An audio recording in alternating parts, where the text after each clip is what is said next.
Ladies and gentlemen, boys and girls, friends and foes, Dodgers fans and Yankees fans, episode 100. We are here.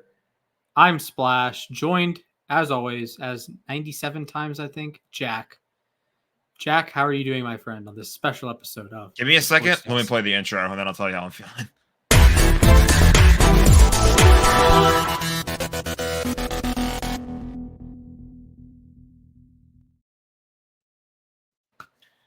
All right, ladies and gentlemen, it is here. It is official. We have hit the century mark on the sports desk.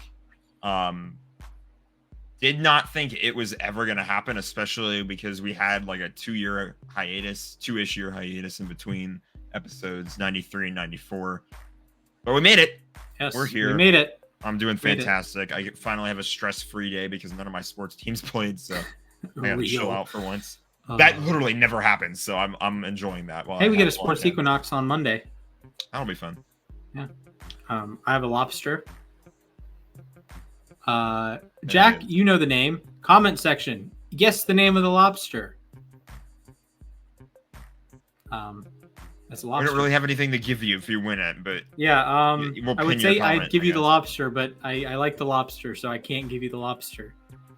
And also, lobster is very expensive, so I can't even say like I'd order you like Red Lobster or anything. But do you like lobster there, Jack? I can't say I've had it in a really long time. I'm pretty sure I had it once, like when I was little. I don't like actively seek out eating lobster. It's just I'm not. I can't say that like I've tried it enough to the point whether I've liked it or not. Because like I said, when I was like little, like too little to remember, maybe I had it once. So. Fair. This is coming from the guy that didn't have nachos until we did the nacho episode. True. That's very true. I'm a picky eater. What can I say? So. That's okay. I make up for it with being the absolute shenanigan, tomfoolery master of food here. But I'm burying the lead. Episode 100 of the Sports Desk. We began all the way back in January of 2021. Here we are, October of 2024. We had a little bit of a hiatus in there. We probably could have been at like episode 200 by now, but it's okay. You guys stuck with us through it all. Shout outs to the Austins of the world, the Baskies of the world, our friends at U Stadium, Tixa, Austin, shout out. That's two Austins, actually. So Austin, the Rams fan, and Austin, Tixa, the Panthers and Diamondbacks and all sorts of fans. So we appreciate it. All 100 episodes, and here we are. Here's to the next 100. If we can get there. I'm pretty sure we can get there. Yes. I don't even know if I can count to 200, frankly. I couldn't if I tried, but... Yeah. You know, when I was a kid, apparently I couldn't say 7. Like I do go like 1, 2, 3, 4, 5, 6, 8. Because you couldn't say... I would just skip 7. Why would you skip 7? I don't know. You just forget. You know what? I don't have cannibals. I don't respect cannibal numbers. There you go. Yeah, that would make sense. I was gonna say I was in the same boat when it came to memorizing like the months of the year. I would always forget October for some reason. Of all months, October. Yeah. Like I look back on like my life today as a massive sports fanatic, and October is like the best month. Hockey starts, football's in full swing, baseball playoffs are getting started. I mean, it's just like you love October. Basketball starts too. I can't forget about that. So it's just, and then it's funny to think that like that's the month I would always forget was there. Like you would just forget about October completely. Yeah, it's one of those things how our brains work. It's funny. Before we get into some NFL action, we have some big news in the NBA front. Actually, LeBron James and Bronny James were on the same floor last night. I understand it's like a media circus. I get it. But that is one of the coolest things I've ever seen in sports. I know it's probably pandering to LeBron and he's one of your greatest ever players. I get it. But that is just cool. That is what you want in a basketball game. The Lakers ended up winning as far as I'm aware. And then you get that moment with LeBron and Bronny. That was awesome. I gotta show you this picture really quick. might be one of the greatest sports photos ever taken. That's LeBron and Bronny with Ken Griffey and Ken Griffey Jr. The That's only beautiful. two father-son duos to play in sports and pro sports. That picture is iconic. Like, that is up there with like art, but make it sports, basically. Like, that's that's incredible. And it was pretty fun to witness. I think it was more, in my personal opinion, it was a bit more fun to actually watch the Lakers win a game on opening night. They haven't done that since 2016. So sheesh. That was fun. It looked good too. If game one is any indication so far, the JJ Redick era looks pretty good, but we'll see. From podcaster to the big time. That means we've got a future, folks. He played in the NBA long enough that, like, okay, fine. Yeah, fair enough. Fair enough. Yeah. Hey, just saying, podcaster to NBA head coach. I don't want to follow that. I would be way too stressed out. I'll stick to 2K.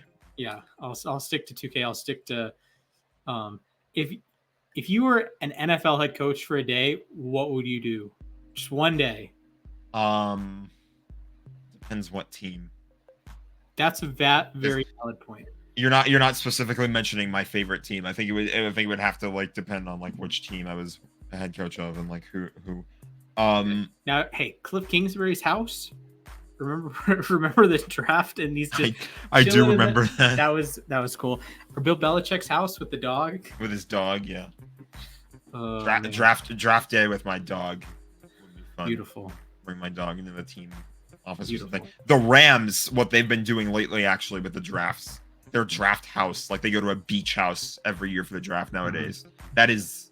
That's awesome. I would love to be a part of that. Just hang out in the draft house for a day. Well, we will be hanging out at the Tier House. Welcome into Week 7 tiers. Got the Super Bowl contenders, the playoff contenders, the playoff hopefuls, the regular season warriors, and the maybe next year's. We disrespected some teams in the bottom. We over-respected one team in particular up top. I think you know who I'm talking about. I kind of have an idea. Yeah, you kind of have an idea. But hey, let's get into it. Yeah. Week 7 is in the books. We head into Week 8. Some teams are cooked, some teams are not cooked, and some teams are the Bengals, and they're right in the middle. Before we get too deep into this, by the way, I'm gonna throw out a quick little clarification. Splash and I did not watch that much football this past week. I had a valid reason. No offense. Hey! Whoa! Whoa! Throwing shade on this first episode. Now you were just resting, so fair enough. Yeah, I did my research yesterday and Monday, Tuesday, and Wednesday. Yeah, we kind of had to do a little bit of research. We're going off a couple final scores here as well, here and there, and my valid reason was I was in the stands at the Las Vegas Motor Speedway watching NASCAR, and my face got sunburned. So if anyone somehow notices that in this recording, that's why my face. Parts of my face and my neck might look red, but yeah, let's dive in. Do we start with the obvious, the 49 IRs? I do want to touch on the Ayuk injury. Unfortunate. I'm glad he got paid. That's when you say, oh, the players are so greedy and they want to get paid and they're holding out and whatnot. That's why they ask to be paid, because there's a reasonable chance you don't make it through the season. There's a reasonable chance you get a season-ending injury. And I was looking, one of the memes going around was the 49ers' healthiest receiver was shot in the chest 2 months ago. Yeah, that's about how it's going for the 49ers this season. Debo is always banged up. Ayuk is out for the year. And hey, Ricky Pearsall, welcome to the NFL, buddy. Christian McCaffrey, he's hurt. Jordan Mason, welcome to the NFL, buddy. It's just we can throw the 49ers in playoff contenders. It's one of the weird years that they continue to be in that upper echelon if you look at like betting odds. And you think, yeah, they're still good. They were favored over the Chiefs, the undefeated Chiefs. Favored in every game this season. Yeah. I don't know if that's changed now, but yeah, going into this season, Vegas odds basically had them favored in all 17 games. And for a good reason. It's a very talented team. They just haven't won the games this year. I've got a stat for you. Oh God. Via NFL, I almost said NHL, NFL research. 49ers, when trailing, ever since they hired Kyle Shanahan, so since the beginning of 2017, when at any point when they trailed by 8 or more points in the fourth quarter under Kyle Shanahan, 0-40 record. Oof. They're the only team in that scenario, in that span, that's winless. That's bad. Ouch. You can't overcome 8-point deficits in the fourth quarter. That's one score. A touchdown and a 2-point conversion. And you're 0-40 since 2017. That's a long time.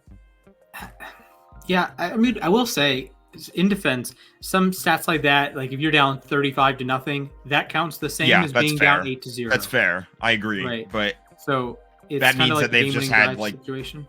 But that also kind of means that they've had like bad games to begin with too. So it's like, yeah, but that's I sort of weigh it not as just the stat like, you want. And keep in mind, this 49ers team is a team that likes blowing leads. You know, you blow the lead in the Super Bowl, you blow the lead to the Rams a few weeks ago. They're not exactly the cream of the crop at the moment. They blew a lead to the Cardinals the other week too, I think. Ooh, yeah, that was a stinky game. I don't see them, honestly, I see them winning maybe one playoff game this year max, and it really depends on who their matchup is too. Like if they get the wild card race. You look at the NFC West as a whole. I didn't expect it to be this wide open this year, but that's basically exactly what it is. Like every team, I'm pretty sure, has a losing record, or except for Seattle. I could be wrong there too. And then even Seattle, they got kind of wrecked by San Francisco and Detroit. Yeah, like that's the thing too. The Rams are sitting at 2-4 right now. They've had a bye week, so they're the team with the least games played. But they have a tiebreak over San Francisco right now. Right. So, like, it took the Niners are, I think, 1-2 in the division this year so far. They're not. I think bottom line is they're just not looking like the world beaters that everybody thought they would be this year. And granted, some of that is due to injuries, which is unfortunate. But even when healthy, for the most part, it just hasn't looked like the same team. It hasn't felt like the same team. And with all the leads being blown lately, I'm not going to say Kyle Shanahan is like on the hot seat. I don't think they're going to go as far as firing him just yet. But it does sort of calls things like that into question. It absolutely does. And in fairness to the 49ers, they played the best team in football. In all likelihood, that's the Kansas City Chiefs, the only undefeated team left. We can just go ahead and throw them up in Super Bowl contenders. We can have the conversation. Are they better than the Ravens in here in a minute? But they're the only undefeated team in ball. They have a phenomenal defense, and the offense, it's compared to what you think it's going to be, like the 2018 offense, the 2019 offense, Mahomes throwing for 50 touchdowns, Mahomes throwing for 5,000 yards. It's not that. We know it's not that, but it's still a good offense. They can move the football. They can run the ball. They throw the ball reasonably well. I know Mahomes has more interceptions than touchdowns. I think that's fluky. 6 passing touchdowns, 8 interceptions.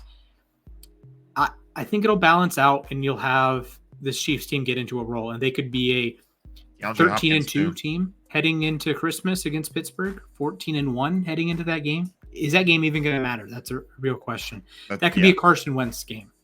So, absolutely, and then, like I said, DeAndre Hopkins too, joining that team, going down the road. I think that could spark him. You know, I think obviously, I'm going to do this. I think again, I always do this. I'm going to compare it to what I saw with the Rams Super Bowl year.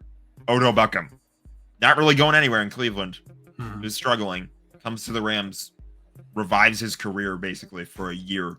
I say for a year. He had a pretty decent year with the Ravens, I think. But got a couple injuries. Touchdowns. Yeah, injuries kind of got in the way of what he's doing in Miami. But he sometimes all it takes is the right coach and the right supporting cast, the right QB, the right circumstances for a wide receiver to kind of spark their career back up again. So will the same thing happen to DeAndre Hopkins? I think there's a pretty good chance with Patrick Mahomes and Andy Reid. All right, and you get Rashid Rice. You had good news on that front as opposed to him being out for the year like it looked like when Mahomes goes barreling into his knee. You get better news there. You have Travis Kelce. You have the defense. That is a phenomenal defense. They're loaded on all 3 levels, and you have the mastermind Steve Spagnuolo up at the top, and that's just a tough team to beat.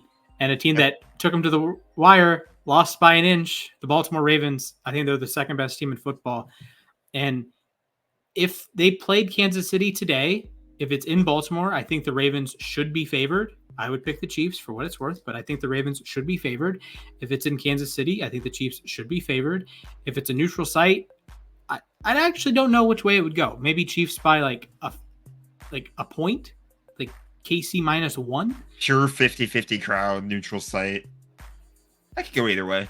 Yeah, like I think if it's in Baltimore, maybe Baltimore -1.5, -2. If it's in Kansas City by 3. I think those are entirely reasonable lines. And Baltimore right now is just locked and loaded offensively. Lamar Jackson has been magnificent. Derrick Henry continues to be magnificent. This is a bit of a note, but the Ravens have had the last 4 AFC Players of the Week offensively, which is just bananas.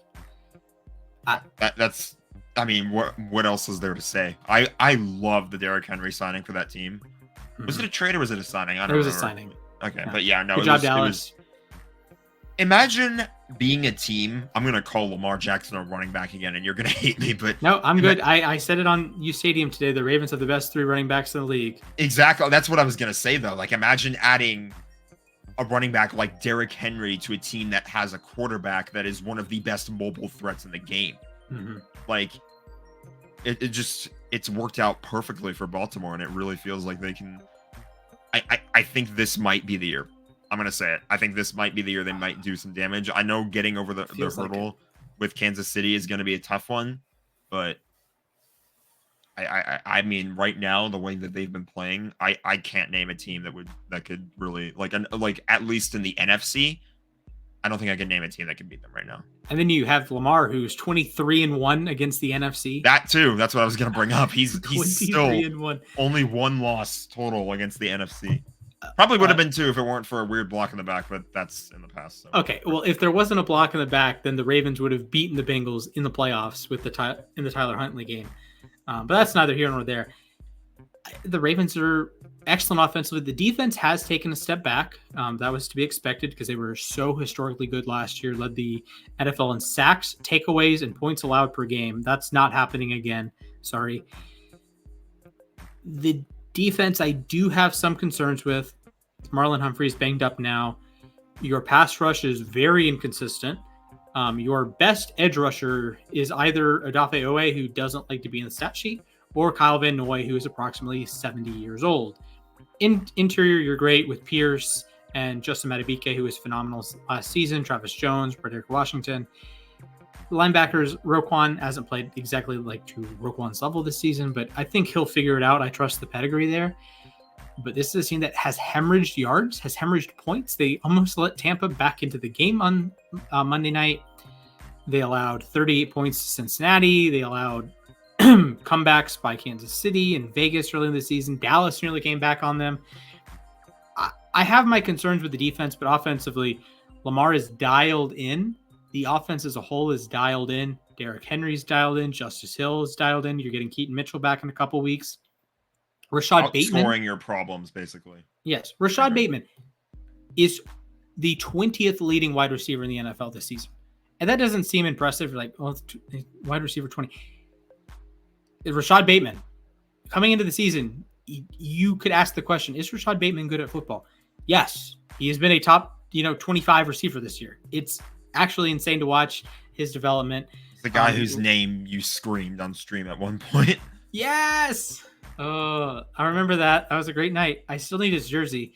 Unfortunately, it changed from 12 to 7, so I got less interested in buying the jersey, but Baltimore's a juggernaut, and I know they lost to the Raiders, and they had the Chiefs loss. I don't think that's a fair, when you play a team, there has to be a loser, or they tie, but there has to be a loser, right? If the Chiefs had lost that game, that's not an indictment on the Chiefs. I don't think it's an indictment on the Ravens.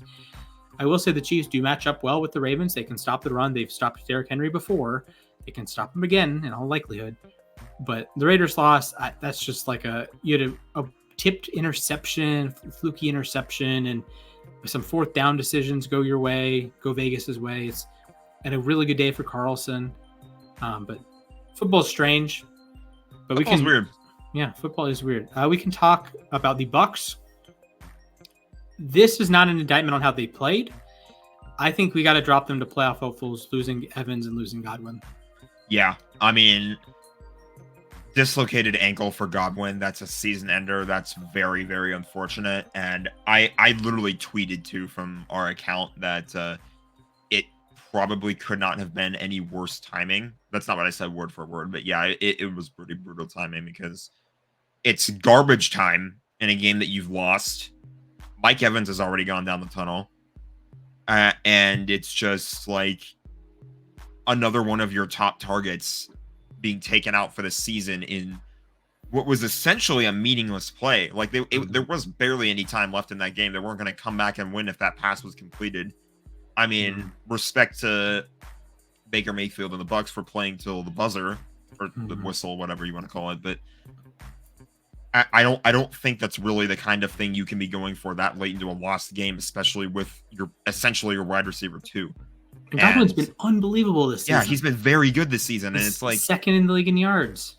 I really, it's such a bummer because I really liked what the Bucs have been doing this year.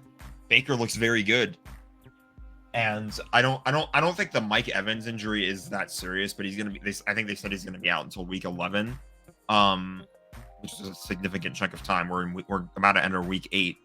Yeah, it just sucks. They were playing very good football. They were playing winning, like Super Bowl football. Maybe not really at that level quite yet, but they were playing enough football to stay in the playoff conversation. And now it's like you're down your top 2 targets until week 11. At the very least, you're going to get one of them back. But by that point, are they really going to still be in the mix? I think that question is yet to be answered. And Baker Mayfield certainly has the talent to do that, but it's just a matter of wait and see. So it just stinks to lose your wide receiver 2 for the season on a garbage time play is the worst case scenario, and it's going to hurt them going forward. Yeah, and then you have the play with Evans that he drops the touchdown, Baker's best throw of the night. Evans drops the touchdown, and he pulls up lane with the hamstring. It's like, man, you can't. That just sucks, and it takes all the air out. Baker had been nails through like a quarter and a half. Evans drops the touchdown, and then 2 of Baker's next 3 throws are picked. Not ideal. And then the game kind of unravels from there, and you're down 23 points in the fourth quarter before you make it kind of close at the end. But I still think Tampa's the best team in their division. They play Atlanta this week. Atlanta beat them the first time. Atlanta can beat them this time, and at that point, you're swept by Atlanta. That's not ideal. You'd be behind Atlanta in the standings. And it's like, you got to start winning some games. And they've won plenty of games. They had the bad loss against Denver. Baltimore just outclassed them. And it's really unfortunate to be in that situation when you're losing not one, but your 2 top pass catchers. Yeah. You lose them both in one game, and then the season kind of flips on its head. Like like if they managed to come back and win that game, I'm not sure the mood would have been. It would have been like how the Jets felt after beating the Bills in week 1 last year. You win the game, but at what cost? Right. So, yeah, just one of those unfortunate circumstances. And jumping to another team that lost a wide receiver, Jameson Williams, PED suspension. Welcome to your bench, pal. Detroit did win. They won 31-29 over Minnesota. The Minnesota Vikings are off the undefeated board, if that's a phrase. I don't know. But yeah, that's the end of their unbeaten run, which honestly, I'm surprised it lasted as long as it did. I think both of us kind of knew Sam Darnold is better than a lot of people said he was, but I really did not think he had 6 wins in a row to start the year in him. I think they had a bye, so 5-0. Okay, 5-0, but point stands. Yeah. I didn't see it coming, so respect to Minnesota. They sometimes, you just run into an opponent like Detroit who is very capable of winning a Super Bowl this year. So, and sometimes Jared Goff plays out of his freaking mind. Brian Flores, his shtick is the blitzing, right? Just check out the 2021 Ravens-Dolphins game. The Dolphins called 40 cover 0 blitzes. Ravens had no answers. Well, on this day, Jared Goff had every answer, and the Lions came out and won the game. They were down 10-0 to start, they came back and won it. And that's just nails right there. They really a team performance. Gibbs getting involved, Montgomery getting involved. You have Goff, who's nails. The defense made key plays at a key fourth down stop, a 2-point conversion stop that Branch made. Just excellent performance. And this is probably a playoff preview. I think we can throw Minnesota right behind San Francisco in the playoff contenders. You can put them ahead of San Francisco. I know I'd be willing to throw them ahead right now. That's a little there's a little bit of bias in that answer, but I right now in this present moment, I think I would take, and they did beat them too. We've been saying that too. That's something we've been talking about on recent shows. We've been saying like the Vikings. I know they beat the Niners, but we keep putting them behind. I think now is the week you can put them ahead. Finally. So. Yeah, I think Minnesota is a very good team. You have a great defense led by Brian Flores, and the offense. Justin Jefferson, you get enough out of the rushing game, you get enough out of the offensive line. As long as Sam Darnold isn't playing like F-level games, you have a real chance to win games. And I think Minnesota is squarely in that, could be a divisional round team. I don't know if they have the upside to be a Super Bowl contender, but they are a tough out. I'll tell you that much. And another tough out. I'm not looking forward to tomorrow on Thursday Night Football. That's the fun one. I think that's gonna be a fun game, but the Vikings they're for a team that I did not expect to do very well after losing JJ McCarthy. The full props. Yeah, playing lights out pretty much for the most part. And from one rookie quarterback to another, Jaden Daniels unfortunately got injured in this game, so Marcus Mariota stepped in and played the game of his life. The Commanders, I'd throw them behind San Francisco. This is a really good offense. It's sort of I don't want to be disrespectful to the Commanders here, but it's like the Walmart version of Baltimore. I get what you're saying, though. It's like Baltimore, but like copy the homework a little bit, but don't let the teacher know you copied it. So like change a couple answers. So Jaden Daniels is like a really good approximation of Lamar. The rushing attack is not as good as Baltimore's, obviously, but pretty reasonable with Brian Robinson. And the defense is not quite very good, although they have different strengths on the defense. But yeah, fair play to Washington. They took care of business against Carolina. They retired Darryl Green's jersey. They win by 33 points. That is textbook good team against a bad team. A big moment for the team. I always say that like the good what separates the good teams from the bad teams are when the good teams play the bad teams. When you are like a contender, at the very least a playoff contender, and you're playing a team that's basically going to tank like Carolina, are you going to like barely squeeze out a win against them, or are you going to beat the daylights out of them? Right. And they beat the daylights out of them. Yeah. Even with Marcus Mariota, who again, fair play, he balled out. Carolina, bottom. Congratulations. Nothing else really needs to be said. No notes. Buffalo. They were down 10 to start against Tennessee, but they came back and won. Josh Allen is kind of figuring it out. He had a couple of weeks. He was really bad in fantasy, by the way. But, hey, they're figuring it out. Keon Coleman went nuts. And, hey, you bring in Amari Cooper, and Keon Coleman's helping him out with the route on the touchdown play. I want some money on that one. Buffalo, to me, is like right between Super Bowl contenders and playoff contenders, like the A-, B+ sort of tier. I think they're unequivocally better than Minnesota, but they are unequivocally worse than Detroit. I think once you take more time to get Amari Cooper integrated into the system a little bit, I think that's going to help out a lot. Amari Cooper, massive get in a year where the Bills, an offseason where they lost guys like Stephon Diggs, that's really going to help them out. So I think give it just a little bit more time.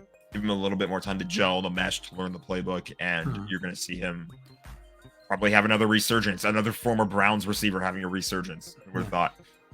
Oh, man. Former Raiders, former Cowboy, former Brown, and now, hey, he's on the Buffalo Bills.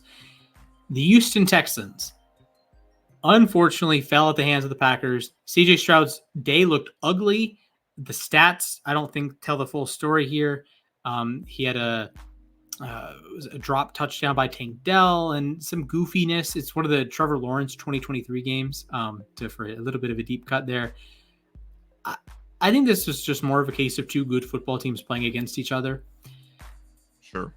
I would take Houston over Buffalo slightly, and I would put Green Bay probably ahead of Minnesota. Jordan Love has been balling out of late since he returned from injury. Yeah. I'm aware Jordan Love played in the game. They lost to Minnesota. That was his first game back. He threw like 5 interceptions. Felt like he threw 5 interceptions, but I think we skipped Tennessee. Yes, we did skip Tennessee. My bad. Tennessee, Carolina. You and Carolina are pals. I don't really think it matters where we put them. Mason Rudolph started, by the way. Also, I find it funny how the CBS ticker actually managed to put their score on the scoreboard twice. It said 10 for their abbreviation. Oh. And then they had 10 points the whole game. So okay. We're gonna. That was a good one. Also, I do want to touch Carolina. Andy Dalton and his family were in a car accident. Hope you recover. Hope he sprained his thumb. Hope his family's okay. Sounded like there was nothing too serious coming out of that. Thank goodness. So yeah, that's horrible. He's gonna miss some action, I think, but I'm glad that it wasn't worst case scenario there. The Titans are blowing it all up. They've traded DeAndre Hopkins to the Chiefs. They traded Ernest Jones, who already got traded from the Rams to the Titans in one of the most confusing trades of the whole offseason. They flip him to the Seahawks. So those are 2 pillar players, essentially, guys who are supposed to be pillar players, at least for the Titans, that have been traded in the span of a day, basically. And that kind of is like white flag being waved territory for the Titans. Yeah, they'll be in contention for the first overall pick this year. Yeah, Mason Rudolph. I mean, whatever. Just Tennessee just feels like a lifeless organization right now. With the AJ Brown trade a couple years ago, you get rid of Tannehill, you get rid of Vrabel, you just change house so much, or clean house so much, and it's just not the same team that was the number 1 seed in the AFC in 2021, and we're right on the cusp of making the playoffs in 2022. Now they've just been in a tailspin. Speaking of a tailspin, the Philadelphia Eagles actually solved their tailspin with a 28-3 win over the New York Football Giants. This is just a classic beatdown, Eagles over Giants. You know, Jalen Hurts, couple touchdowns. AJ Brown does AJ Brown things. It's Eagles Saquon Giants. Barkley revenge game. He had 171 yards. I love too, by the way, when like they asked, there was a mic'd up clip of him, and the coaching staff was like telling him like, we'll put you in if you want to get your season high against your former team, and he was like, nah, I like seeing those the kids ball out or whatever it was. Not little kids, jeez. Yeah, no. Yes. Although, hey, the Giants might not have been able to stop them. Maybe not. Probably not. Where we're throwing the Eagles? I think they might be at the bottom of behind Tampa. Actually, that's weird. They're kind of in that gray area. It feels. Yeah, like. They're like, if the Bills are between A- and B+, I think the Eagles are between B- and C+. Fair enough. Giants top of the maybe next year tier. I love Dexter Lawrence. Outside of that, it's not great. It's really not great. The Indianapolis Clots, they took care of business against Miami. The Fighting Tyler Huntley's, the Fighting the UConn Tim Boyles, the Fighting Tim Boyles, 16-10. Colts grab the dub. You're facing one of the worst teams in football, at least without Tua. You beat who's in front of you. Yeah, I think the Colts are bottom of the playoff hopefuls, top of the regular season Warriors. It was good to see Anthony Richardson back, but I'll throw them in playoff hopefuls for now because there are pieces there. And I don't know. It feels like one of those things where it's still maybe a little too early to tell because it's only week 7. So they've got pieces there to maybe make a push late in the year, but it really just depends on the circumstances there. Miami, we'll see. This is the goofy one because you get Tua back, so they're not bottom tier, but they have kind of fallen a lot. I would just throw them in regular season Warriors and have them as like a Schrodinger's cat situation that they could be good again. They might stink again. I don't know. That's the point of doing weekly tiers, though, is teams can move up or down all the time. So, yeah. One team moving up, I'm going to say it, the Pittsburgh Steelers are playoff contenders. Yeah. That was their most impressive win since 2018. They've had nice wins. They've beaten Baltimore a bunch of times, and you're like, well, Baltimore wins are impressive. No, you are not watching the game. Those are not impressive wins. Those are Baltimore falling over themselves and TJ Watt making one strip sack in the fourth quarter, which he does every single game. Another one of those like ugly Steeler football games. This was not an ugly Steeler football game. Yeah, I mentioned earlier, good teams beat the crap out of the bad teams. And they whacked the Jets. Yeah, the Jets are a reasonable football team. They went and whacked the Jets. Great performance. I actually did see this game. I was watching it in I was in a bar in Vegas after the race, and they had this game on. I was also watching the NLCS game 6 We'll touch on that in a little bit. on the side, they had the Jets Steelers game, so I caught a lot of that too. Yeah, I mean, it was just they smashed them in the mouth. They did what they were supposed to in that game, and I can't entirely remember why I picked the Jets to win that one. Maybe Devontae, but that's another one of those. The Jets were favored. I guess I thought the Jets would put up more of a fight, but at the end of the day, Jets gonna Jets, and it just how happened to be in this game. Devontae Adams did not save them right away. So. No, not yet. The Jets, I'd put them ahead of Miami, but behind like regular season Warriors. They gotta solve some issues here. Aaron Rodgers has not played up to par so far. And we talked about it last week that the Davante Adams thing is great when you have the chemistry, but he tries to do the chemistry shtick with everybody on the team and it doesn't work. And he's not playing at a high enough level. And he's the architect of the team. Like this is the Tom Brady move going to Tampa. This is a LeBron move going to the Lakers. Well, when the superstar doesn't play like a superstar, we have problemos. The Jets are in problemo land. Yeah. One team that is ascending out of problemo land, that is the Cincinnati Bengals. They took care of business against the Fighting Dorian Thompson-Robinsons. I think they are fair to put at the very top of playoff hopefuls or right behind Pittsburgh in playoff contenders. I'm going to put them at playoff hopefuls for now. Sure. Although we have seen this story before with the Bengals. It's the very common Joe Burrow slow start. Everybody kind of has a slow start in that team. I'm sure Bengals fans are sick and tired of seeing them have these slow starts every year. But I think you and I both kind of had a feeling in the back of our minds eventually they were going to get their crap together. And it seems like, granted, you're playing against a very struggling Browns. They played the Browns, right? Yes, yeah, the Browns. Sorry. And you can throw the Browns at 32, by the way. And what's her? You can just all the way at 32. Yeah. Another case of you beat who's in front of you, but at the same time, it was like that kind of win can really get your season on track. I'm going to do the Rams comparison again. When they played Jacksonville after those 3 losses in a row against Tennessee, San Francisco, and Green Bay in 2021, they had a game against Jacksonville, and that was the get-right game, and it worked out in their favor. And I think maybe that's sort of what you're seeing here with the Bengals. They played a team that was far worse than them. They didn't win by a whole lot, but they won. Yep. That could be what they need to get their season back in shape. Yeah, and it's the Browns have owned the Bengals in the Joe Burrow era. Joe Burrow has like a 1-6 record heading into the game. So it was big to get that monkey off your back, and now you start to build momentum.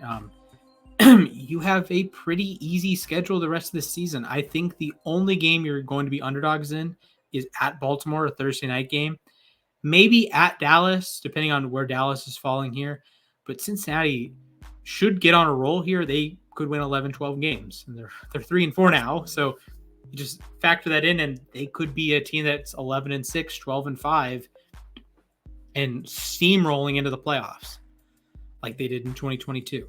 Okay. Cleveland. Also, yeah, we can talk Cleveland. The Deshaun Watson transaction, he played 19 games, has played 19 games with the Browns. This might be I'm speaking in absolutes. This is the worst transaction in the history of sports for 3 reasons. Starting from the bottom, this is the least important reason. The draft pick compensation that became Deshaun Watson is a who's who of really good football players. It ended up being Jordan Davis, Dameon Pierce is in that group, another 2 extra first-round picks, another mid-round pick, and you're looking at it, it's like, that's a lot for one player. And Jahmyr Gibbs was in that group. He was one of the other first-round picks.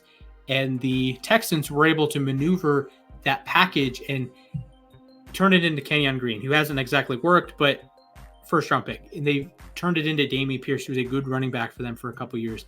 They've turned it into other pieces in their lineup, and you just trade here, trade there, trade there. And the Texans are really good, and the Browns are really bad, despite having a really good roster. It's just the quarterback plays so bad. The second reason why this is the worst transaction in the history of the sport, the fully guaranteed contract, 5 years, $230 million. Absolute disaster, absolute abject failure. But what makes this the worst transaction in the history of sports is the irreparable moral damage you did to your fan base. You alienated half of your fan base. It's a bad look when your fan base, and it's a bad look all around too. I'm not trying to excuse anyone for doing this, but when your fan base is cheering that you're being put on a cart, carried off the field. Yeah, that's what it came down to. You, at the bare minimum, you alienated half of your fan base. You alienated all of the female Browns fans out there. You alienated them. And that's not to even, and all the male Browns fans that think he's reprehensible. The court of public opinion is against you in every way. And yes, other teams have had players with issues, right? You just look in the division. Ray Lewis is connected to a murder. Ben Roethlisberger has his stuff. The Bengals have all sorts of stuff. That's different. This is actively saying, in a moment of crisis, in a year that he didn't play it down for the Texans, and he was about to be suspended by the NFL for 2/3 of the season, the Browns said, not only are we going to make you our starting quarterback, we are going to make you the highest paid player by guaranteed money in a fully guaranteed contract in the history of the sport, and you will be our superstar player, with Myles Garrett, of course. Before he even plays it down for them. Yes, before he plays it down, you give up the draft capital, and it alienates the fan base because, unlike a Ray Lewis or Ben Roethlisberger, they had some time to develop rapport, right? And I don't want to come off as insensitive here, but acquiring a guy with issues is a little different from having someone like in your family with issues, right? There's sort of a, I don't know how to finish this thought correctly or succinctly, but it's just an abject failure, and it's classic Browns. You overpay, you force Watson to take your deal because he was going to go to Atlanta, go to New Orleans. Oh my God, Atlanta Falcons fans are probably laughing seeing this. Yeah, now they were at first they were like really upset because Watson pulled a 180 on them because of what you were saying, and now they've got Kirk Cousins and they look like one of the better teams in that division, and the Browns are just right back to square one basically. Yeah, and the fourth part that people aren't going to talk about much. This is a really good roster. Last year was a great roster. They won 11 games. They made the playoffs with Joe Flacco and Dorian Thompson-Robinson, and Watson was like 6-1 as a starter, 5-1, whatever. They were really good. They had an all-time great defense. You have Cooper on the offense. You only had Chubb for 2 games, but still, in theory, you had Chubb and you had Cooper and you had Njoku and you had a good offensive line. It's like you have all these pieces, and all you're asking is Deshaun Watson to play average football. And if he did that, frankly, if he either played average football or wasn't morally reprehensible, you'd figure it out. I'll do one parallel to Michael Vick. The Eagles got him after the Falcons let him go after he went to jail. He comes back. He is not supposed to be the starter. So he doesn't have the same expectations as Deshaun Watson does. He doesn't have the fully guaranteed $230 million contract. And then Michael Vick got back to being really, really, really good. He was the Burt Bell Award winner, the 2010, I believe. So he had an arc. He had he wasn't pushed into the spotlight immediately. Deshaun Watson was pushed into the spotlight and was garbage from day one. He played one good half of football with the Browns. 19 games, one good half. The second half against Baltimore. That's it. That's all you got, Cleveland. Good job. Yeah. Just a total disaster. Total disaster. I don't trust them in their current state right now to win another game this season. No, they are 11-point underdogs at home this week. I don't even know what the rest of their schedule is, but I don't trust them right now. They might go 2-15. Their only win is against Jacksonville. Feels like they are back to the low that they were at when they went 1-31. over the course of 2 years, not too long ago. That was, well, I guess it was a little bit while. It was, I think 2017 and 2018 or 2016. Yeah, 16. 2016 they went 1-15. 2017, 0-16. It feels like they're back. That's what I meant when I said earlier that it felt like they're back to square one. This is just a disaster. And you build a good roster around it. You had a incredibly talented team around number 4, and number 4 let you down. And part of that is a failure on the Browns, but that's just a failure on Deshaun Watson. I do want to turn this around. Jameis Winston post game, I would run through a wall for Jameis Winston. I don't know if you saw what he said about Watson, but I understand. I don't know what he said. Watson's reprehensible. I get that. Go find the clip of Jameis talking about it, and it's just I would run through an absolute house for Jameis Winston. I mean, the fact that that's what you're saying about him makes me think it's on the good side of things, which is like it's really powerful. It is like very good to have players like that on your roster who are going to be like, who are going to take like, I guess leading positions like that in a situation where it might seem hopeless. People who will do whatever it takes to like just keep playing good games, keep playing winning football, keep the team culture in a better spot, even if the team isn't doing so hot. You want those kind of players in your locker room. Right. Yeah, you wanted Jameis on your side. I know Jameis has as a quarterback, he's a wild card. But as a man, as a teammate, I don't know if there's anyone better than Jameis, man. He just the confidence he exudes. Go back to his Florida State days, go to his Tampa days, go to his New Orleans days. Just feels like his teammates gravitate towards him. He's always has something like positive to say about his teammates, and I can disagree fundamentally with what Deshaun Watson did, but I can understand where Jameis is coming from, like trying to lift up his brother, lift up his teammate, lift up his quarterback buddy. I know he definitely doesn't agree with what Deshaun allegedly did, but I can appreciate what Jameis said. So let's go rapid fire through here. Also, you said he is, for the record, the ultimate wild card quarterback. This is a guy who had a year where he threw 30 picks and 30 touchdowns. So anything can happen when that guy's under center. But all right, rapid fire for a little bit. Chicago, Bears. Bears.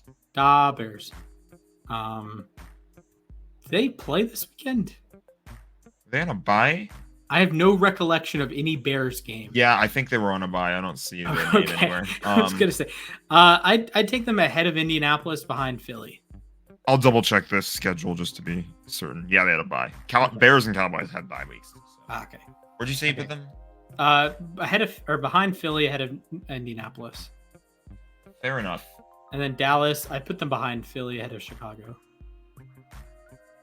Dallas is weird. I don't know. They've been very weird this year so far.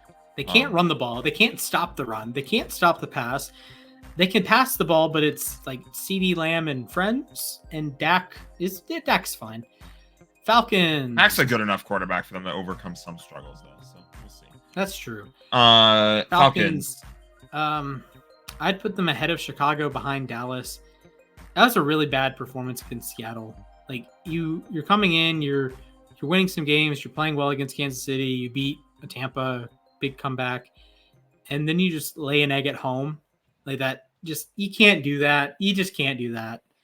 And Seattle, fair play. Seattle, good job. You're the underdogs here. You go into Atlanta, you beat them by 20. Great job. This is a great win. This is one of the most impressive results of the weekend. I would take them ahead of Philly, behind Tampa. Yeah. I think this is fine.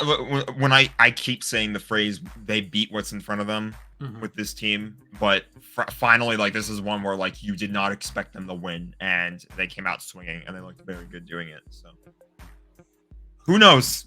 Who knows? They're a wild card team this year too, I feel like. And I don't mean wild card as in they're going to be in the wild card round. I think they're just like, you don't know what to expect with these guys. So right. I don't know. Ernest Jones kind of helps, but we'll see. Well, he doesn't kind of help. He's a very good player, but I've got thoughts about that trade too. But I guess we'll mention that later. The Los Angeles Rams. All right. All right. Jack cook. I used the phrase before when they beat the 49ers, and I'm going to use it again, a season saver, a season altering win. Remember when I said the get right game? I mentioned the get right game. The Raiders were this team's get right game. Granted, they struggled a little bit. They almost lost in the fourth quarter, but finally. Antonio Pierce, what are we doing? What are we doing? What are we doing? Sure. Listen, I understand you have a bozo at quarterback. I think O'Connell got hurt. I don't know if O'Connell was still in the game. They had Gardner Minshew play most of that game. Okay. I understand, but it's go watch what's the Jaguars fan? Jaguar Gator 9. Yeah, Jaguar Gator 9. He does a great breakdown of it. A horrendous decision. He probably did. Antonio Pierce is a strange coach because coming into the season, it's like, okay, well, he can probably get something out of this Raiders team, but some of the dumbest decisions you've seen this season have come from Antonio Pierce. So I don't know what to make of it. But just, what are you doing, man? Yeah. Continue. We have a pulse on the Rams defense as a whole. We've talked about their struggles at length all year, but finally, I think this was the first game that the Rams have played all year where I can look back and go, they had a good defensive game. And the offense was able to show up to the task for once. Tutu Atwell has always looked very good whenever they actually give him the ball. I know Jordan Whittington was hurt a little bit. He didn't really take that many snaps in that game. I think Xavier Smith, too, he had a very good play. He almost scored his first career touchdown. Strangely enough, Matthew Stafford, I think, has only thrown for 3 touchdowns this year. I think part of that has to do with being down Kupp, down Nakua. Cooper Kupp is going to come back this week, though, on Thursday Night Football. I think he was expected to play in this game, but they ended up giving him the week off because they have Thursday night. So they don't want to rush him back into 2 games in 3-4 days, however long it is. Right.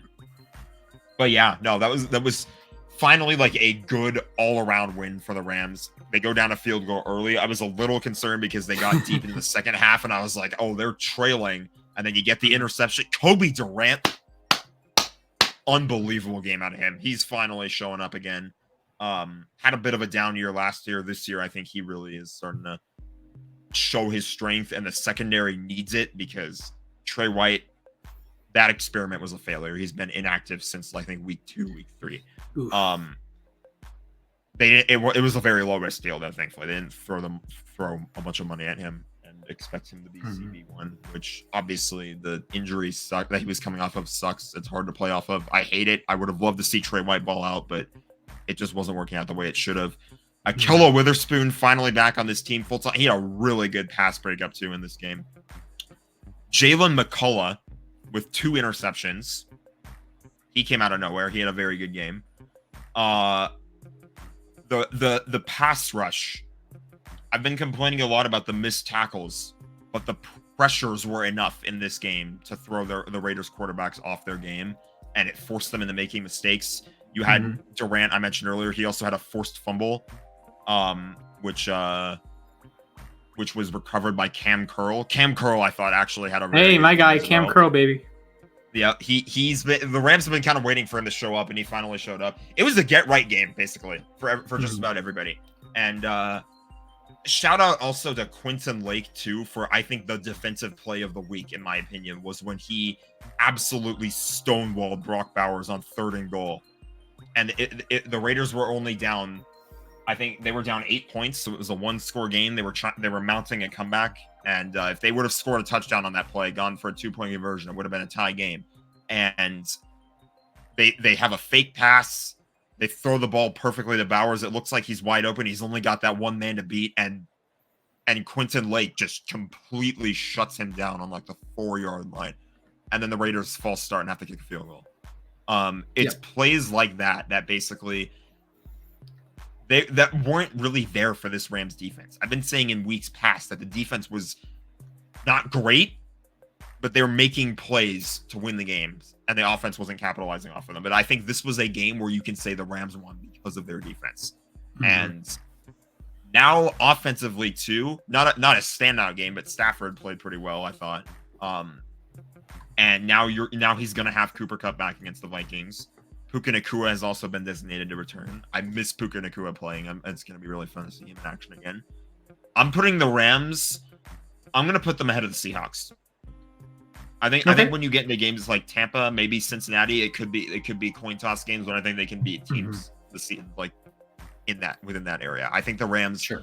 You are going to see this team is far from out of it, and it took them a little time. The injuries didn't help. They were losing a bunch of one-score games too, which sucks. But they have always had the talent to win these games. They very easily could be like 5-2 right now.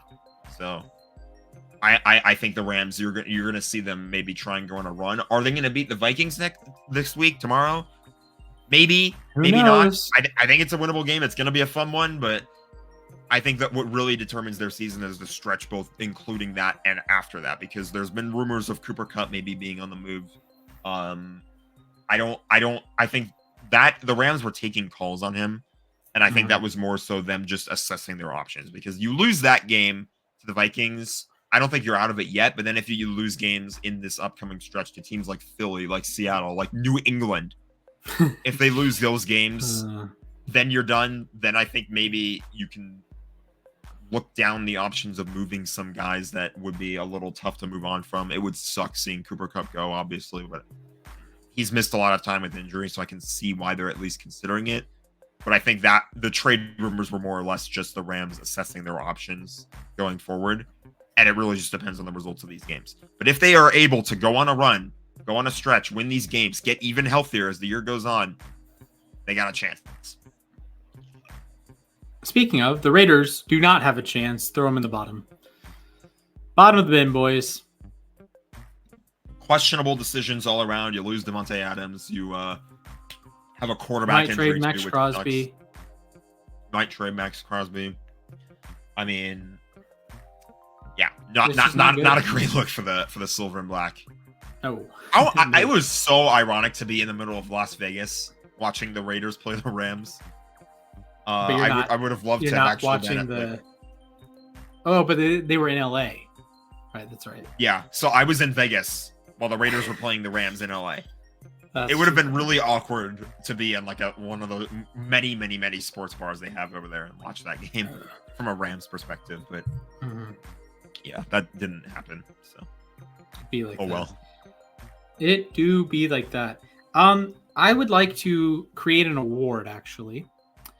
The most Harbaugh loss of the week goes to Jim this week, actually. Justin Herbert throws for approximately 7,000 yards. The Chargers find pay dirt 0 times, and they lose in a dumb way. The Cardinals get the ball back with about a minute to go. They're on the 30. All they need is a field goal. They're down 1. And immediately give up a 15-yard personal foul. And then they'll immediately give up a 30-yard pass play. So you're in field goal range, even with old man Matt Prater. So the Chargers have Justin Herbert. People tell me Justin Herbert's really good, like top 10, top 5 quarterback. They always want to compare him to Burrow. They want to have him in the tier right below Allen. And they want to say he's better than Lamar and better than Dak and better than Stafford and better than Stroud and better than everyone, right? Besides Mahomes. And the Chargers, strangely enough, don't trust him to make plays. They want to kick it with Cameron Dicker. Now, Cameron Dicker is a very good kicker, but you have Justin Herbert. You paid Justin Herbert, by the way. What are you doing? I will point out he had one great throw to Jalen Reagor, who I did not realize was on the Chargers until he was fumbling away a touchdown. Good job, Jalen Reagor. Good job, Philadelphia Eagles. Good job, Minnesota Vikings. So the Chargers, regular season Warriors, duh. But if you're going to play this shtick that you run the ball and play defense, you can't give away games like that. Nope. You simply cannot. I would like to point out that we had yet another incident. It feels like this only ever happens to the Chargers with a double turnover play They get an interception, and then whoever picked it off, I forget who picked it, but they fumbled it, and it was recovered by Arizona. Yeah, he tried to be Kalen Saunders. He fumbled. Shout out James Conner, by the way, forcing the fumble. James Conner's a big dude. He can do that. He can absolutely do that if asked. Like, you want to throw him in there at free safety or something like that. He can. Hey, Julio Jones. We should do one of our videos. Should be reacting to Julio Jones safety highlights. I've always wanted Madden to add like a two-way player feature. Like, hey, MLB The Show did that when Shohei was on the cover of the game, and I think you could probably pull that off in Madden too. You could have like a quarterback playing free safety or a wide receiver Travis Hunter. Or just something watch out like that. I would absolutely do that if that was an option in like career mode. You could play. Hey, Travis Hunter's gonna do it next year, probably with the Browns, unfortunately. Cardinals, right next to. I'd put them ahead of Los Angeles, not the Chargers. The Chargers, okay. You said Los Angeles, and I was like, yeah, LA Chargers. Yeah, I don't have much to say here on Arizona. If Kyler plays like a good quarterback, Arizona can beat anyone in football, really. If Kyler doesn't give you like an 8 out of 10 or better, you are cooked against just about every team in football. Yeah. Weird situation going on over there, but I think the Chargers. I think that game was just another classic example of the Chargers finding a way to charge a game. Yeah, it's like the Chargers, Los Angeles Chargers. Let's have a conversation. If you want to make the playoffs, you got to win games like this. NFC team on the road. You're leading in the fourth quarter, deep into the fourth quarter. Late in the fourth, like a minute left, basically. With a minute left. All you got to do, one stop. One nice pass breakup, forced fumble, sack, pressure, make Kyler do something stupid. And you win the game. And we're not having this conversation. You'd probably what the Rams did on their drive against exactly. The Raiders. Just put the game away. Just do exactly what they did. Put the game away. What are you doing? Denver. So Denver lost the Chargers, beat the Jets. They whacked the Saints. That was I picked the Saints to win that game. Thinking back on it, if I had thought, Sean Payton revenge game, it might have been a good time to pull out the Broncos by 15.5 or 16.5 because they smacked the Saints. And the Saints are very unhealthy. You can throw the Saints in the bottom tier. Sorry, your season's over. You started 2-0 and now you're cooked. Unfortunately. Sorry. Denver, put them in the regular season Warriors tier. I think the Jets are better than them, but ahead of the Dolphins. I was thinking right in the middle, but that's obviously, I think that's fair too. They're just too inconsistent. I don't really know what's going on there. And it's not an inconsistency. It's like they're very, very good and then they lose a stinker. Like they're winning weird games. And they don't really necessarily look like world beaters while doing it. Granted, last night, Sean Payton revenge game. I think if you and I would have thought about that and factored that in, okay, maybe it's fair to pick them in that game, but they laid the beat down. They laid the smack down. And let's wrap it up with the London game. Patriots bottom tier. Sorry. Drake May looks all right. I'll give him that.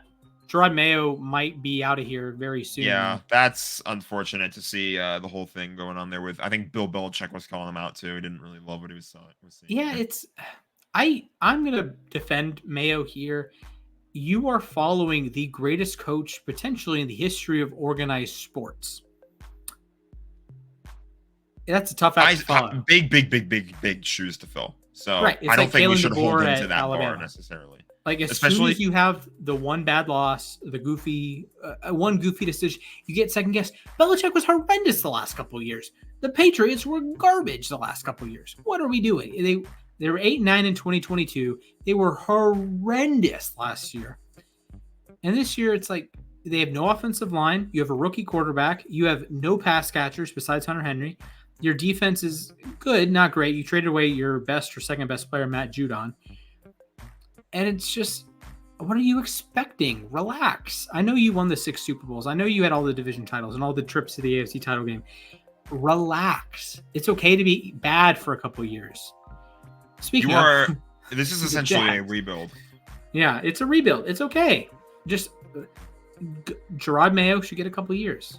Yeah, give him some time. Now, one coach that I don't know if they should get more time is Doug Peterson. The Jags did come back and win, and Brian Thomas has been excellent for them. Tank Bigsby has been excellent for them. Trevor Lawrence looked better. So I think the Jags are right at the very, very tippy top of the maybe next year tier because they kind of dug themselves a hole by starting really poorly. But hey, you beat the Patriots, you beat the Colts in India, or beat the Colts in Jacksonville as you always do. So you got those 2 wins, and I don't know how many more you're gonna get the rest of the season. Yeah, it might be a bit tricky there. What a weird matchup there. You get the Jaguars and the Patriots in the last London game of the year. Did you have a Germany game this year? I think that was the Germany game, or was it? Wait, I don't know. I'm gonna Google. That was definitely a London game. Yeah. I think there's a Germany game. Oh yeah, the Germany game. I made a very bad joke about that. Oh no, it's Carolina and New York, right? Yeah, it is. He killed Splash. Should I not say the joke that I thought I was gonna say? Is it something to do with World War II? Yeah. I would punt on the joke. So. I'm gonna not say the joke. Okay. Oh wait. Okay. You know what? I'll be fair. I made the white cornerback joke with the Broncos. Feel free to make the joke. Nah, I'm gonna punt. Okay. You're a braver man than I am. Okay. Week 8. But that game is a joke enough. Let's just put it that way. That game is the joke. And guess what? You get to watch. If you wanted to watch that, you get to wake up at 6 a.m. to watch that game. Fun. I'm not going to do. I'm going to sleep in that morning. Yeah. Maybe if it was an F1 race. Maybe. I have gotten up at 6 in the morning for F1 races before, but not always. Typically, those are. I haven't seen an F1 race in a hot minute. Can think of it, but that's 100% because of schedule reasons. Like the one weekend they come back, they're in the U.S. and for the Grand Prix in Austin at Circuit of the Americas, and that's perfectly on my time zone. But hey, I am in the stands at Las Vegas Motor Speedway watching NASCAR. So beautiful. Did not work out for me there, but beautiful. Maybe next week or whenever it is. They're in New Mexico next week, so or not New Mexico, Mexico itself. They're in. Nice. That's a famous track. What's the Mexico game this year? I already closed the tab. Darn. Okay, because the Brazil game, you had Bengals, Packers and Eagles. You had the 2 London games. There will be no international game in Mexico in 2024 because of renovations to Estadio Azteca. Okay. But they will come back at some point soon. Sure. They've had some really good games there. The famous Rams Chiefs game that was not played there. That's what I was going to reference. Like, how unlucky was it that they were about to get one of the highest scoring games of all time, but the field was a disaster, so they moved the game to LA at the last minute. Tough. They left the defense. Actually, I don't think it was very last minute. And I reminisce. I think they were quick to make the move back to LA. So they left the defenses besides Samson Ebukam. They left the defenses in Mexico. Aaron Donald had 2 punch outs that game. Oh man, what a fun game! Not like we would ever get a copyright strike for watching. Not like we would ever do that. No, never. On this channel. No, never. Oh man. All right. In honor of episode 100, we have a throwback to an older segment. We used to do it called This or That. Jack, what are we deciding between today? Today we are going to, I don't know which receiver we're doing it on. We're going to take one of the wide receivers that got traded. And basically what we do in this segment is we pick a receiver, and then it's usually you're going to pick the receiver, and then you're going to name a bunch of other different receivers. And I'm going to basically decide, and I guess you will give your take too on whether or not take one player or the other. Usually it's players. Sometimes it can be teams. Sometimes we could do this in the segment with like uniforms or stadiums or something like that. It's very open-ended. We haven't done this segment in a hot minute, so we figured with episode number 100, might as well bring it back. Okay. Rest of season. Would you rather have Davante Adams on your favorite football team or Amari Cooper on your favorite football team? I'm gonna go Amari Cooper. I feel like Davante is in a situation so far. He has only had his best success with one quarterback. Amari Cooper. Okay. He was an All-Pro with Derek Carr. He wasn't All-Pro with Derek Carr. Fair enough. But then that kind of fell apart. It feels like the guy who only needs like his guys to be with. Like he needed his college QB, or he needed Aaron Rodgers to really like stand above the pack. Amari Cooper, I feel like has had a bit more success playing with a variety of different teams. hasn't always necessarily stood out as like better than like most other guys, but he's up there for sure. So I would take Amari Cooper. Okay. A little bit of a different direction here. Which injury impacts the Bucs more this season? Chris Godwin or Mike Evans? That's a good one. I think Chris Godwin, because that's a season ender. I feel like that's a bit easy to say because it's a season ender, but you're not going to have to operate without Mike Evans for the rest of the year. The fact that it's both receivers being down, I don't even know what the receiver depth is. I need to look into that. They have Tyler Johnson is no longer there. Tyler Johnson is a Ram. He doesn't play. Yes. Scotty Miller's gone. Sterling Shepard. Yes. Jalen McMillan's nice. Ryan Miller. Can they get enough production out of those guys? And out of the run game too. Cooper Kupp. I don't think that's going to happen. I think the Rams are going to want to play with Cooper Kupp before making any kind of moves like that. Like I said, they're just planning for scenarios. Question 3: this or that, my friend? Who are you more excited to see return? Cooper Kupp or Puka Nacua? That's a good one. I'm really psyched to see both of them play.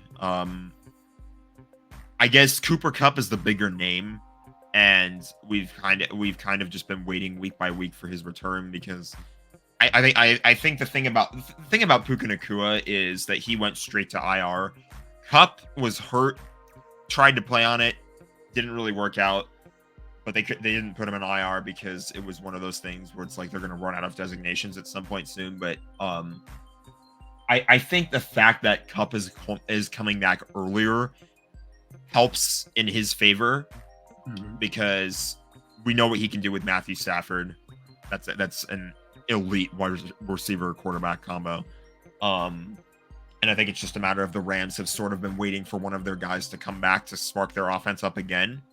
They have decent wide receivers, but Stafford has only thrown 3 receiving touchdowns, which is a factor of a couple different things. I won't really go down that rabbit hole right away, but I think the fact that I'm going to go Cooper Kupp here just purely on the fact that he's coming back first.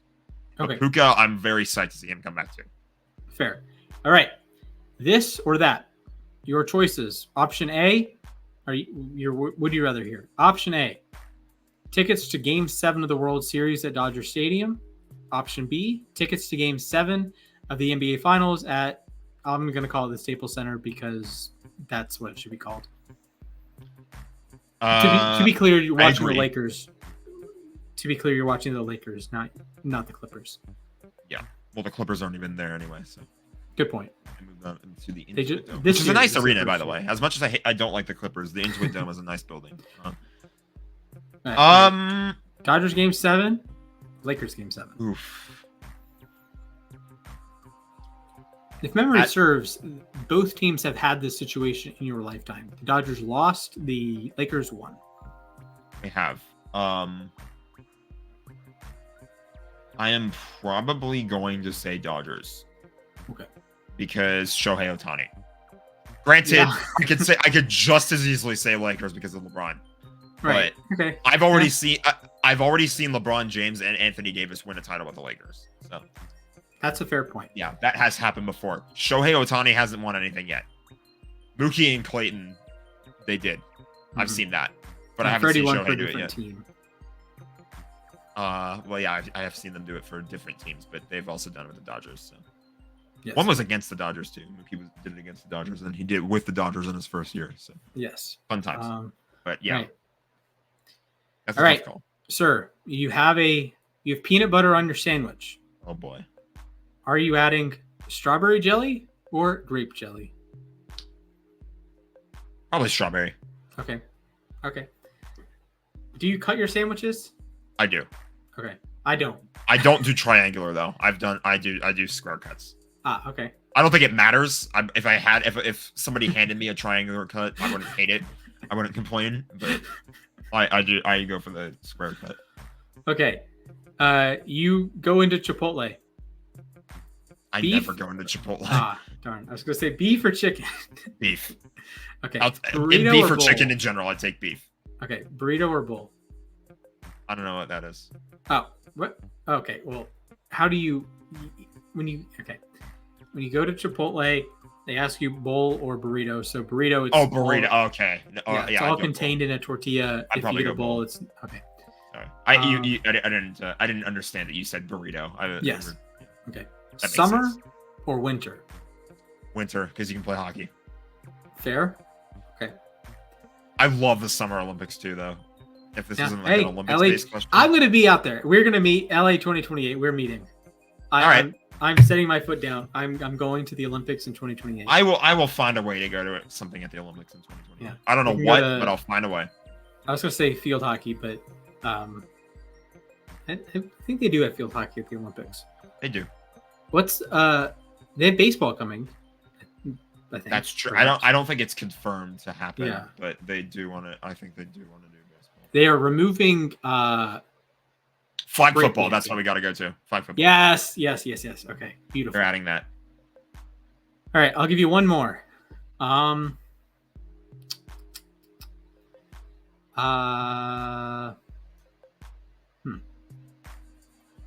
He's thinking, folks. Yes.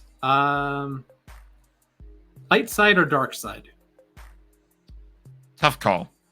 This is true. What are we referring to? Like in general, like fiction, light side or dark side, or like like Star Wars. Like, would you rather have a blue lightsaber or a red lightsaber? That's a tough call too, and it's I wonder that question a lot too because so I watch WWE, which is scripted, not fake, scripted. Yeah.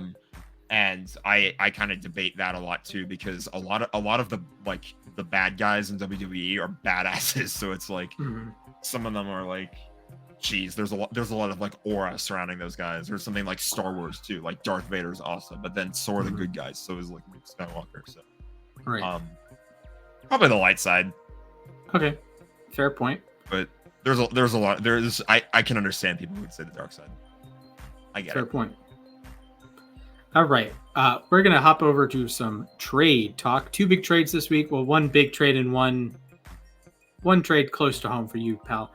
DeAndre Hopkins is a Kansas City Chief. Do you think this matters? Kinda. I think it's I'm gonna go into the Kansas City receiver depth chart really quick just to make sure. Xavier Worthy, me score easy man. Yeah, me score easy man. Yeah, let's go, baby. Is Juju out for the year? He shouldn't be. Is he out right now? I don't remember his status. He was healthy last week. They've got their established guys still. Yeah, this receiver chart set on ESPN says that he's out. He is hurt. He has a hamstring. Okay, so this kind of fits into what I was going to say anyway. I think it's an Odell on the Rams type situation. It's a guy who has struggled lately, but he now has a chance to really like add that spark to his career. And there's no better head coach quarterback duo to do that with than Patrick Mahomes and Andy Reid. Mm-hmm. So, and now they have an injury at receivers, so it fits in perfectly. Like when the Rams traded for Odell, you sort of viewed it as okay, maybe more of a luxury than a necessity. Mm-hmm. And then Robert Woods gets hurt, so yep. And now all of a sudden, okay, now we kind of need this guy, and that's sort of what I think might be the deal. Although I think injuries were sort of an issue before this happened, so it can't hurt them. I'll put it that way. It can't hurt the Chiefs, but I think the Chiefs were already kind of in that situation. Like they were the team to beat this year, and they have remained the team to beat all year. They have not always played elite football this season, but they have a good enough team to where as long as one of their phases shows up, as long as Andy Reid calls a good game, or as long as the defense is on fire, as long as Patrick Mahomes is on fire, it doesn't matter what the rest of the team does. They are that good where they can win games in those situations. So I think this can't hurt them. I have a situation for you. One NFL team should sign Joe Flacco, Jameis Winston, Gardner Minshew, Josh Dobbs, and Andy Dalton as their quote-unquote starting quarterbacks, but treat it like a bullpen in baseball. When one guy starts to lose it, pull him and put the next guy in. Why do I not hate that concept? Well, it's kind of illegal. Charts. Yeah, you can't have like more than 2-3 quarterbacks. You can have 3. I guess you could have more, but you really constrict the rest of your roster. So probably not happening. Who would be willing to do that? You would need to find quarterbacks that are willing to do that. I don't think there's a single player in the NFL that is, or that's not necessarily true, but I don't think there's a single like skill position or QB player that is willing to like say like, I'm willing to do a 50-50 split. Like it's basically like what the Ravens were doing with Lamar and with Joe Flacco for the first year. Don't remind me. Yeah, it might, and by that sample size, it might not always have the greatest results. So. I don't know why I kind of don't hate that concept, but at the same time, it just doesn't really work. Yeah, it's the old college football rule that if you have 2 quarterbacks, you have 0 quarterbacks. So just kind of how it goes. Ernest Jones is back in the NFC West. Jack, give me 3 words on what Ernest Jones to the Seahawks, Jerome Baker. Was that a separate trade? Oh, Jerome Baker to Tennessee. Jerome Baker for Ernest Jones was the return. Okay. We got Jones fleeced. Back. Is my 3 words. We got fleeced. And I think this kind of proves it because it turns out that you very much can, in fact, get good compensation for inside linebackers instead of a day 3 pick swap. With that said, I'm kind of okay with it a little bit now because yes, Ernest Jones is a very good football player, but when you get moved twice in 1 year like that, kind of makes you wonder a little bit. That's fair. I'm not necessarily saying that anything did happen behind the scenes or off the field. Maybe something did, maybe it didn't. I'm not going to commit to one way or another because I'm not there behind the scenes. I don't know what goes on. But it could very well also just be a move by the Titans to burn it to the ground and start over because they did trade both of these players that we talked about just now in this segment. So it just kind of makes you wonder. But the Rams, I think, are finally going to get a good look at their inside linebackers because Troy Reeder has been ruled out for Thursday Night Football. I don't think it's a major injury, but it was bad enough to make him miss the game on a short week. So we are finally going to get some looks maybe at Omar Speights and Jake Hummel. And Rams fans are very high on those guys. I'm very high on those guys. Granted, they are rookies. None of them are taking a meaningful snap in the league. So we'll see. But I'm excited to see what some of our depth options are going forward. And I'm basically operating in the mindset of, all right, he's not here anymore. We just got to work with who we have. And while the trade did still stink at the time, thinking about the whole like, okay, well, there might be a reason why he got moved twice that quickly. It just makes you wonder. That's all it is. That's fair. Me wondering. That's fair. I'm going to guess your answer here. The question is Cooper Kupp going to be traded? My guess is no. What do you say? I'm going to say no for the rest of this season. Okay. I can understand why these rumors are floating around, and I can understand why some people might say they're fine with the Rams moving on from Cooper Kupp. I love what he did for us in the past. Super Bowl 56 MVP. I'm wearing the shirt. There you go. Point to the right direction. There you go. I would miss him, and it would sting, but I can understand why they would consider doing it. And like I said earlier, they're just assessing their options right now because the Rams might find themselves in a situation in a few years where, all right, it might be time to blow it up in some cases and start over. I don't think this year is the year that they do it. I think you have to, at the very least for the next few games, see what happens now that you have a healthy team.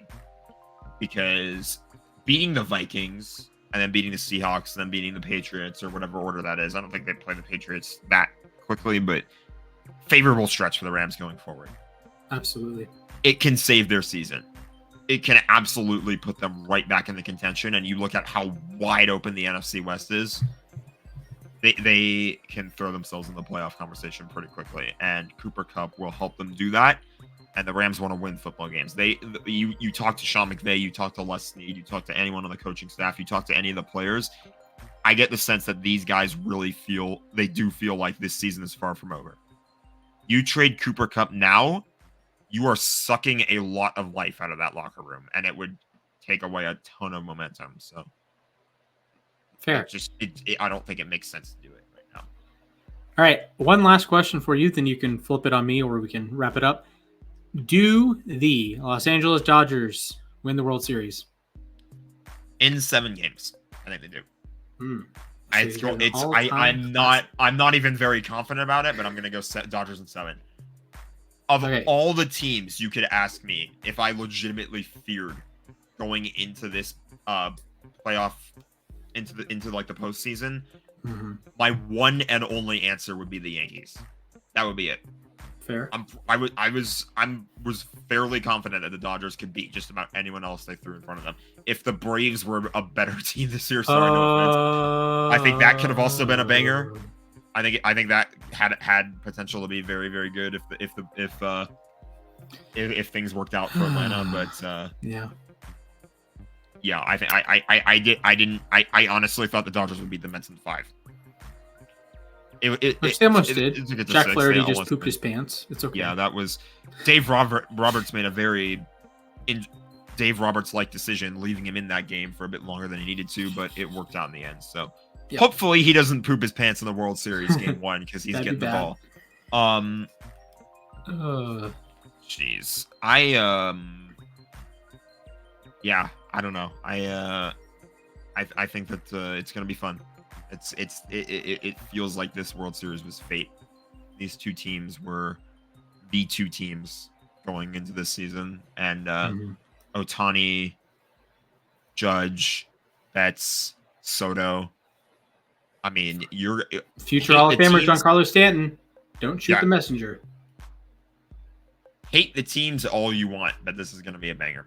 This is the Pete Weber quote.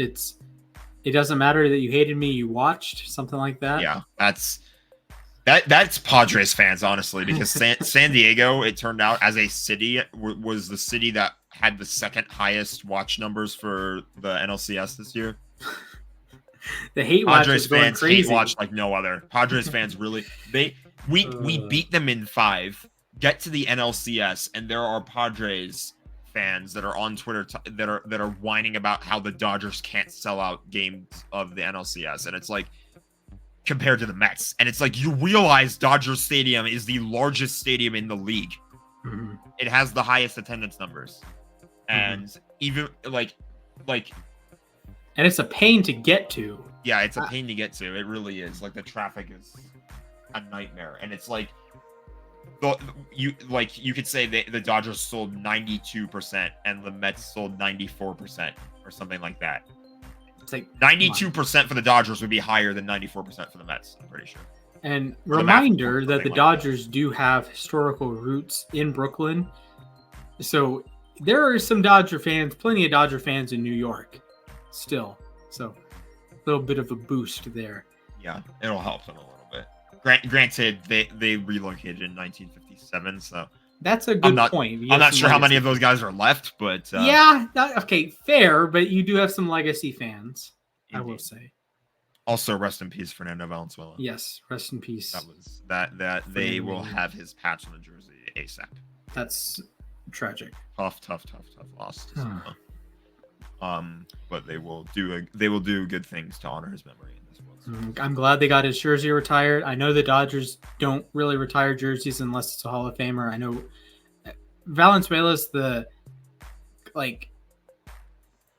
I'm going to compare it to Michael Vick. It's a very different comparison here, but it's such a supernova that I know it's not Hall of Fame worthy necessarily, but it was a cultural phenomenon. Fernando Mania. Cy Young, activated this whole city. MVP.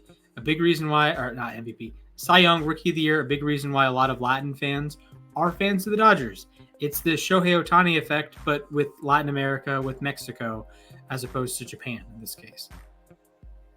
And he's just a trailblazer, just a legend of the game, an icon in Dodgers history. And you can make a reasonable argument if you're like all-time Dodgers. You're like he's on the list. For me, he's on the list. He's on the list, of course, but like if you're asking like game 1 of a series, he's a reasonable option. You have Kershaw, you have Koufax, you have Drysdale, you have Newcomb. Ohtani in the future. Yeah, maybe.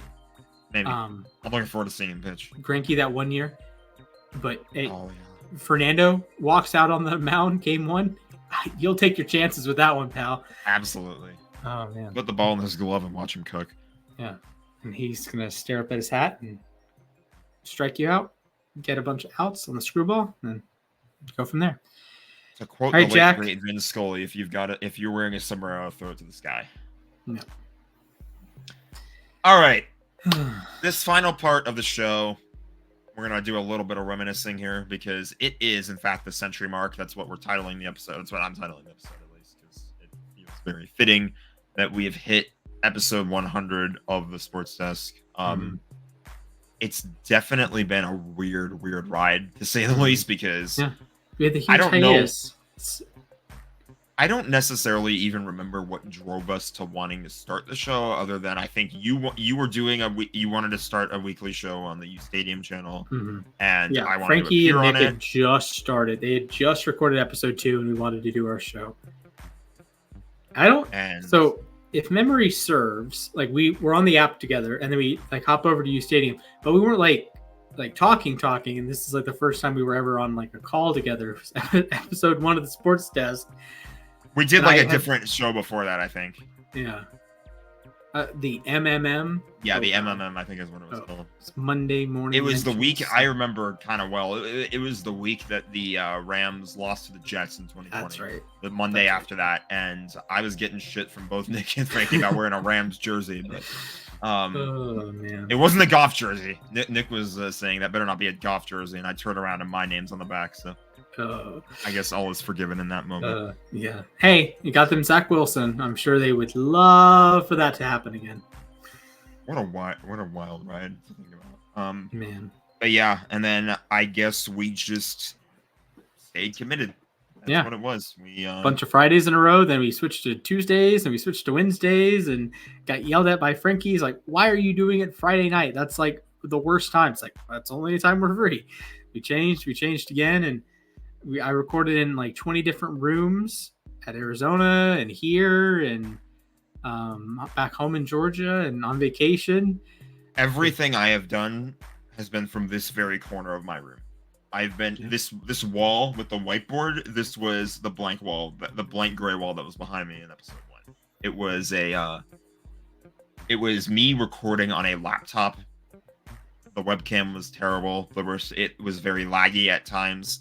There was even a point where I eventually upgraded to like getting an actual computer. I had the PC at a single monitor, and but I had my desk like facing the other way in the corner of my room, and I would set up I had like a stool and like a bunch of books that I would stack up so that I could put my laptop on the side.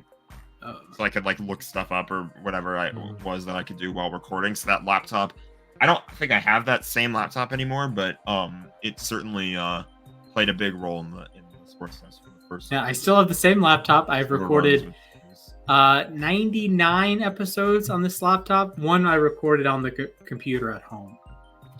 And then eventually I upgraded big time. I added decorations to my background. I have the Drew Doughty signed hockey stick. I have the helmet tracker, some hockey art in the background. There's a picture of me with Drew Doughty too. That's what this is up here. Now I have the blank background. I gave you the blank background basically. Yes. And these pieces of tape back there were supposed to hang something up. But I guess we have like close enough rooms that it would be a cool like crossover. LA 2028 Olympics. We're in the same room, and like. You reach out and grab the papers. I don't think we would do that if we ever had like a real life crossover episode. I think we would just have one camera. But that's true. That could be the cold open. Just we're like reach over and it's like, hang on a second. And then we come back and it's like how we did it at the draft with just like the camera set up for a bunch of people. Yeah, eventually upgraded, got the L desk. I have 3 monitors now. Jesus. I can have I have one, and it's like 70 years old. Times have certainly changed quite a lot, but it has definitely been a fun ride. I think if nothing else, we just try to kind of give our opinions on the latest news in sports or just some historical things that are in sports. And I've very, very much enjoyed doing it. Granted, I haven't been on for all 100 episodes, but you and I have certainly done more than 100 stuff together. So I think you're at 97. I'm at 100. I think I'm at 98. I think I've missed 2. I want to say there were 3 solo hours. There is one show that I did, I think, where we pre-recorded because I was going to be traveling, and then there was one that I missed because I was traveling, and then there was another that I missed because I was sick. Yeah. Other than that, so there's one on my birthday. There was one that I did in the room at school by myself, and then there was the one that I did in my room at home that I did the wheel. So I think there's been 3, and then maybe there was the 3. One that, then there was one we pre-recorded because I was in Vegas. So I think you and Stefan were live, but I recorded a segment with Stefan the night before.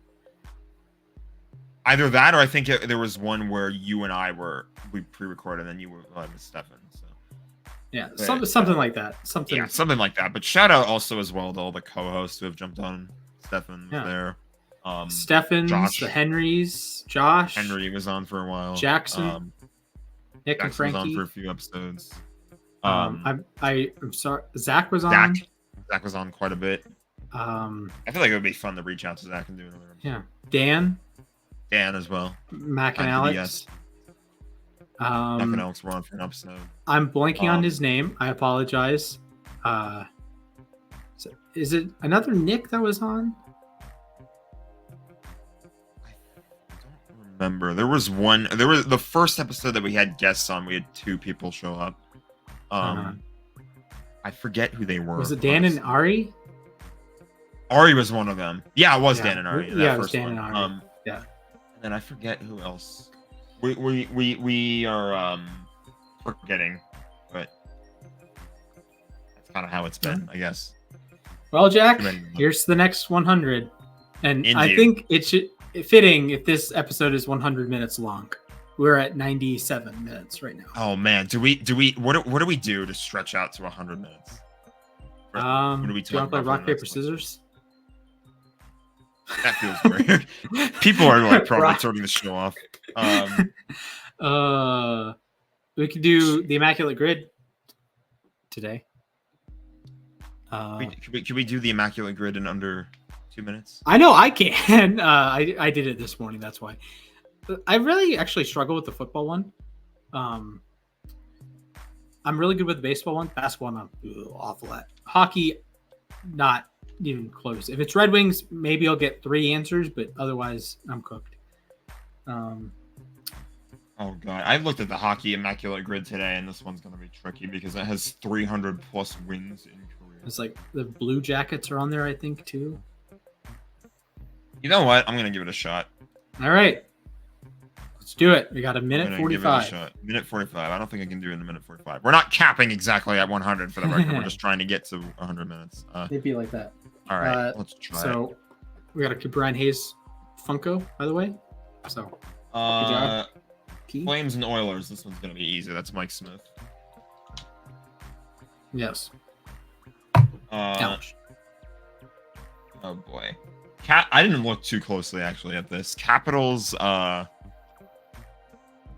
Capitals Canucks. I'm lost. I'm lost already. Okay. Did Cam Ward win 300 games for the Canes? Tyler Toffoli is going to be here. For the Canes, yeah, I'm pretty sure he did. I was going to go Justin Williams. I don't think there's a goalie. Does it have to, I think it has to be a goalie, right? I think it just wins in general for that team. I would hold off before answering and check you click the 300 goals and it should say. Oh, it's a goalie. Okay. All right. Yeah, we'll try Cam Ward. Yeah, I mean Cam Ward feels like. Got it. Okay, nice. Capitals. Is it Kuznetsov? Or is he the? No, not. No, Kuznetsov is not even on the team anymore. What's his name? He's playing in Russia. What's his name? Holtby or no? Yeah, Holtby. Braden Holtby. Yeah, Holtby was there for quite a while. Oh, incorrect, Dan. I'll look up how many wins he had. 300 wins, jeez. That's a lot of wins, to be fair. Yeah, that is a lot. With the Flames, I'm gonna try Kiprusoff.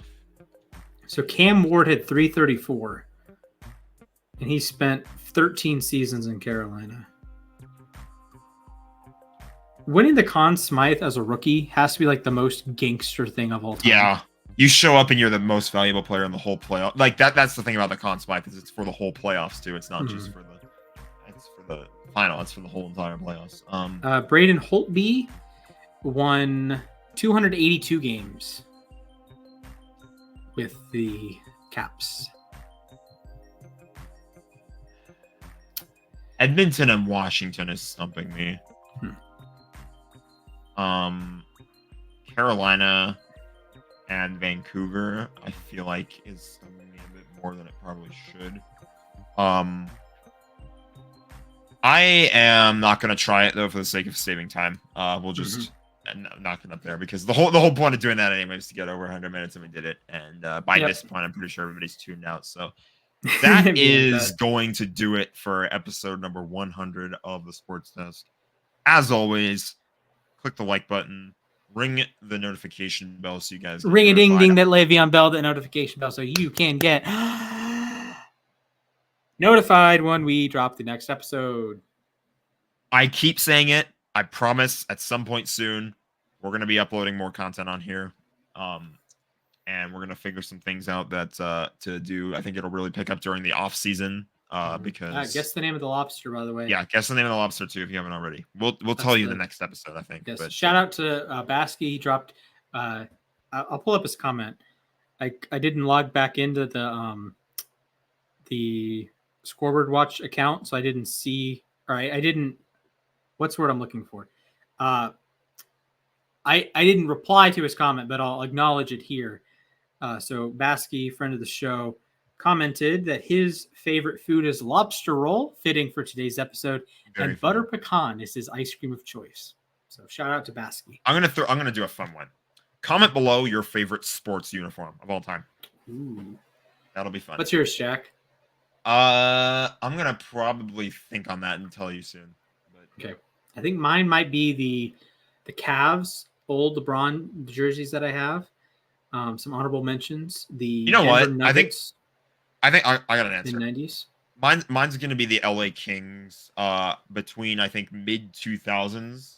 That one that they had with the crown in the front. That was the Kings were my first favorite team, and that was the uniform that they wore growing up watching. So fair. They weren't great while wearing it, but a lot of sentimental value with that black and purple. So all right. I feel you there. Subscribe. Right.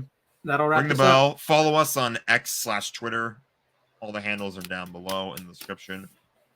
To the next 100 splash. As always, Super Bowl champion Aaron Donald trains with knives. We'll see you next week. Toodles.